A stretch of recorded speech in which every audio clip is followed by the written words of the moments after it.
سپاس سۆڤان من لە 16مین پێشانگای نێودەوڵەتی کتێبم کە دوێنێ لەلایەن سەرۆک مەسعود بارزانی پێشانگاکە کرایەوە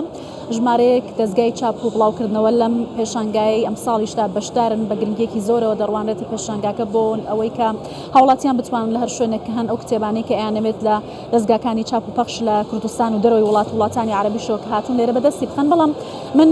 ئەمڕۆ بە باشم زانی لەگەڵ میوانێکی بەڕێز قسە لەسەر بابەتی پەروەردەیی و کولتوری خوێندنەوە و کاریگەریەکانی سوسیال میدیا کە ئێستا بۆتە دیاردەیەک بەڕاستی هەموو جیهان دەرگیری ئەم بابەتە بووە قسە بکەم. بەڕێز دکتۆر کەریم شەریف قەرەچەتانی مامۆستای زانکۆ لێرە لەگەڵمە. دکتۆر زۆر بەخێر بێ. سەردانی پێشانگاکەتان بینی کوالیتی کتێبەکان و چۆنیەتی ئەو کتێبانەی کە لێرە ناونیشانەکانی چۆنتان بینی باشە بە چاو بەراورد بە ساڵانی پێشووتر؟ بە شێوەیەکی گشتی کتێبەکان هەمە جۆرن، ینی هەموو پسپۆڕیەکانی تایە دەر هەر کەسێ بێ بەشی خۆی ئەتوانێت کتێب بکڕێت. من لەبەر پسپۆڕێکی خۆم لایەنی پەروەردەی و دەرونی کۆمەڵێکی باش کتێبم دەستەوە. بەڵێ ئێستا بینین کە مۆبایل ئەو ئامێرەی کە لە بەردەستی ئێمەدایە بە لە هەر تەمەنێکی جیاوازەوە شوێنی کتێب و چاپکراوەکانی گرتۆتەوە. ئەم کاریگەریە چۆن دەبینین لەسەر کۆمەڵگەی خۆمان بە تایبەتی لایەنە نگەتیڤەکانی چییە؟ بڵێ من خۆ ئێمە جۆرێک لە خوێندنەوەمان هەیە، جۆرێک لە کتێب هەیە پێڵێن خوێندنەوەی ئەلەکترۆنی. خۆ ئەگەر مۆبایلەکەشی بەکارێنێ، ئەگەر حەز و ئارەزووی بۆ کتێب خوێندنەوە هەبێ، هەزاران کتێب ئەگەر نەژێ بۆم پێشەنگایە لە ناو مۆبایلەکە هەیە داونلۆد کراوە. کەسێکی زۆر خەڵکێکی زۆر هەیە بۆ بەخش کتێبەکانی خۆتە ناو تۆڕە کۆمەڵایەتەکانەوە. بەڵام مشکلەکە چییە؟ لە ماڵەوەیە قاچی ڕاکێشاوە نێرگەلەکەی بەدەستەوەیە سەیری شتی تافیه و بێماناکە ناچێت کتێبێک خوێنێتەوە. ئەمەش ئەگەڕێتەوە بۆ چی؟ ئەگەر گوڵەخان یارمەتیم بیت ئێمە لە مناڵیەوە مناڵمان ئاشنا نەکردو بە کتێبەکانمان. یان ئێمە شتێکە بێ پەروەردەی بکەین لە ناحیە علمیەوە دەرکەوتووە زانستیەوە هەموو توێژینەوەکان ئەگەر بچین بیخوێنینەوە ئەڵێ ئەوانەی ئەخوێننەوەوانێ هەم تەمەنیان درێژترە، هەم زیرەکترن، هەم بەتواناترن. و ئەمە لە ناحیە زانستیەوە دەیان توێژینەوە لەسەرەوە کراوە. لەلایەنی دینیەکەشەوە ئەگەر ئەو خەڵکە ئیماندارە یەکەم کەلیمە کە خوای گەورە بۆ پێغەمبەر درودی خوای لەسەر بێ نادی خوان و ئیقرا بخوێنەرەوە. بەڵام ئێمە ناخوێنینەوە. ئەمەکەوێتە ئەستۆی کێنەی نەتوانراوە بناغێکی باشی پەروەردەی بۆ پەروەردەکردن بۆ خوێندنەوە بنیاد بنێت. خوشکە بەڕێزەکەمەکەوێتە ئەستۆی من و تۆ وەکو دایکە من وەکو باوکیە ئەستۆی من و تۆیە کە لە مناڵیەوانێ من هەموو جارێڵە مەڵم باوکی بەڕێز تۆ گەر ڕۆژی پاکەت هێزگەرە بکێشی مانگی 30 پاکەت جگەرا کێشی دەبزانە پارەکەی چەندەکە ئەگەر بە 2000 و 100,000ەکە. بەڵام ئامادە نییە بچێ گۆڤاریشی مناڵان بە 2000 بۆ مناڵەکەی بگرێت لە مانگێکە. اینجا مناڵ لە 2 ساڵی و متوێژینەوە هەیە،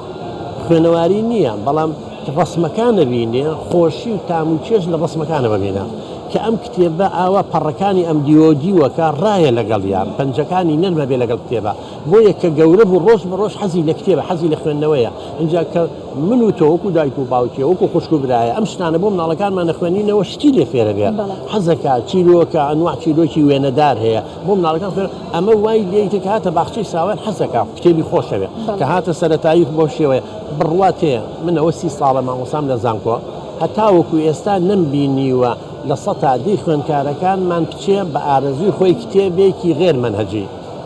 ئەوەی هەیە کاچی بۆ کتێبخانە بڕۆ کتێبخانەی هەموو کۆلێجەکان زانکۆکان لە زانکۆی سەڵاحەدین و زانکۆی سلێمانی دەوامم کردووە. بڕۆ بۆ کتێبخانەکان کتێبی زۆر باش کراوە لەم پێشەنگایانە، بەڵام بڕوا و هەبێ زۆربەی کتێبەکان هەندێکی هەر نەکراوەتەوانێ هەر بە هیچ شێوەیەک نەکراوەتەوە. بەخێر بێ سەد چاوم بەڕێزی و بەرنامەی ڕاستەقۆی داوای لێ بزن نەکەم کتێبەکە نەکراوەتەوە. کاڵم بۆ ناخوێنیتەوە تەنیا ئەو کتێبانە ئەخوێنێتەوە بڕوات هەبێ کە کتێبی منهەجی و دەرەجەی لەسەر مەسەڵەن ڕاپۆرتێکم بۆ بنووسە لەسەر بۆ ماوە لەسەر ژینگە ئەچی و کتێبا خوێنێت بەری دەرەجەی لەسەرە. کەواتە ئێمە لە مناڵیەوە ئەبێ مناڵەکانمان پەروەردەکەین ئاشنا. یعنی جەنابەگە سەردانی وڵاتانی کردوە یا لە ئەنتەرنێت سیرکان وڵاتە پێشکەوتووەکان لە ناو با بڵێن پاسە لە ناو میترۆیە لە سەر جادە لە نازانم چاخانەیەکە لە باخچەکە دانیشتۆ نایڵێ کاتەکەی بە بەلاز بڕوە خەریکی خوێندنەوەی ڕۆژنامە گۆڤاری پێ شارستانیەتەکان هەبی لەسەر خوێندنەوە بنیازراوە. سیستمی پەروەردە لە هەرێمی کوردستان توانێتی کار لەسەر بە کلتورکردنی خوێندنەوە هەر لە قۆناغەکانی بنەڕەتیەوە تا ئێستا بکات؟ نەخراوە زانستیان کردووە. ئەدەن چۆنە خوشکە بەڕێزەکە من سەدان جاروتۆمە لەوانەیە برادەرانی وەزاری پەروەردە پێیان خۆش نەبێ قسانە. بەڵام ئێمە من بە وەزیرەکانم بتووە ئەڵێم ئێوە خەریکی فێرکردنن وەستان لە پەروەردە هێناوە لە کاتێکە ئێمە وەزارەتی خوێندنی باڵا و فێرکردنین ئەمان وەزارەتی پەروەردەن بڕوا و هەبێ بەڕێوەبەری گشتی هەیە ئەڵێ بۆ فەرق چێ لە بینی پەروەردە و فێرکردنا ئێمە ناڵم زۆر فەرقەیە بۆ نمونە مەسەلەن مناڵەکانمان فێرەکەن ئەڵێن بە 8 دەژێت پێی دایکانە باشە 10 دەرەجەیە تێ لەبەر ئەمی لەبەر کردووە 10 دەرەجە کەواتە ئەمە تعلیم ئەمە فێرکردنا بەڵام ڕواتە ماڵ و تف لە دایکێک عاشق لە دایکی هەڵەیە جنێو بە مامۆستا ئافرەتەکەیە یا قسەی ناشرینی پێڵە کەواتە ئەمە تعلیمە پەروەردە نیە پەروەردە ئەوەیە تۆ مناڵەکە فێرکەی بچێت و دەستی دایکی ماچکە دە لە دەیەمێ پاک و خاوێنی لە ئیمانەوەی بەوە نییە تۆ لە بەدی کات و دە لە دەیبێتە ئەوەیە فێری کەی وەکو چۆن لە یابان هەیە جلەکانی پاک بێ کتێبەکەی پاک بێ بەرجی تێبگێ دەفتەر و کتێبەکانی ژوورەکەی خۆی پاکە دە لە دەیەمێ ئێمە نەمان کردۆ بەڕەفتار خوێندنەوەش بە هەمان شێوە لەوانی هەزار شتێک پێ بەڵام تەسەوورەکەی تەلەبە هەیە هاتوتە جامعە لامانە ناتوانێت یەک یادداشتنامە من مەسئول نقصەی خۆم تاقیکەنەوە ناتوانێت مزەکەرەیەک یادداشتنامەیەک دەدیێڕە بینووسێ تۆ لە سەیری کۆمنتەکان کە باس سۆشیال میدیامان کرد ئەو کۆمنتانەی کە ئەینووسن لە 100 لەگەڵ ڕێنووسی کوردیایەک ناگرێت تۆی خەڵەتە ئەمە ئەگەر خوێنەوار بواە ئەگەر ئەم کەسە کاریگەری پەروەردەی لەسەر وایە یعنی چی واز لە باخچەی ساوایان بێنە 6 ساڵی ابتدایی جاران بەڵێن ئێستا 9 ساڵی بنەڕەتی 3 ساڵی ئامادەی 12 ساڵ خوێنێ یەتە لای ئێمەش نازانێت یعنی چێشەکانە بەڵێ دکتۆر دیارەکە باسی سوشیال میدیاشمان کرد ئەگەر ئەو تەکنۆلۆژیان نوێیە و ئەو بیرۆکە مۆدێرنانە وەکو خۆی بەکار بهێنرێت کۆمەڵگە توانێت بەرەو پێشکەوتن بڕوات بەڵام بۆچی لەم وڵاتانی ڕۆژهەڵاتی ناوەڕاست ئەگەر عێراق و کوردستان بە نمونە بهێننەوە لایەنی نەگەتیڤەکەی زیاتر وەردەگرین ئەمە کاریگەری خراپی لەسەر کۆمەڵگە بنەماڵە هەڵوەشانەوەی خێزان و کۆمەڵێک بابەتی پەروەردەی دیکە هەیە بێگومان وڵە خاندان یەک شتە پێ بەڵام هەر حاڵە هێنی خۆم بڕۆ لە تۆڕە کۆمەڵایەتەکان سەیریکە ناوی نووسیا بەرنامی سایکۆ بنووسە بەرنامەی پەروەردەیی من باسەکەم بڕوا هەبێت جاری وا هەیە 10 کتێبە خوێنینەوە لەم پێشەنگایانە ئەم هەموو کتێباکەن نەیخوێنینەوە 4 دێڕی سوودبەخشی تیا بێ من یم بۆ خێزانەکان لە تەلەڤیزیۆن بڕۆ بزان چەند کە سەیریکەوە بەڵام بڕۆ ئەوانی شەڕەجنێوەکەن و سوکایەتیەکەن و لە